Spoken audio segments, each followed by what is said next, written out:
নতুন রূপে ফিরল গীতা।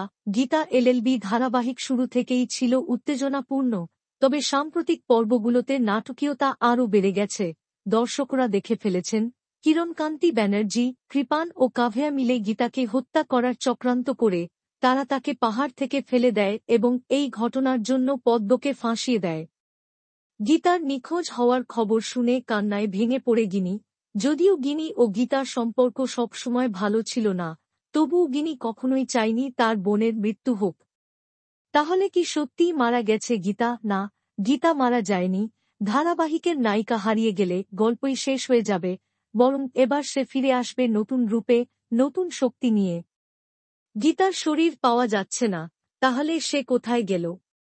হতে পারে মেহেক ও স্বস্তিক তাকে বাঁচিয়েছে, কারণ তারা আগেই কাভ্যার ষড়যন্ত্রের কথা জানতে পেরেছিল। আবার এমনও হতে পারে সাত্বিক গীতাকে রক্ষা করেছে, কারণ সে ঘটনাস্থলে উপস্থিত ছিলে। তবে যেই তাকে রক্ষা করুক, এক জিনিস নিশ্চিত, গীতা এবার ধামাকা নিয়ে ফিরবে, প্রতিশোধ নিতে। কাভ্যা ও কৃপান এবার কিভাবে সামলাবে গীতার পাল্টা আঘাত?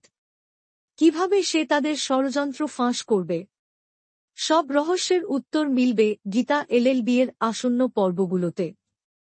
দেখতে থাকুন গীতা এলএলবি, প্রতিদিন শনিবার থেকে রোববার সন্ধ্যা ৬টা ৩০ স্টার জলসায়। আপনার মতামত জানাতে ভুলবেন না।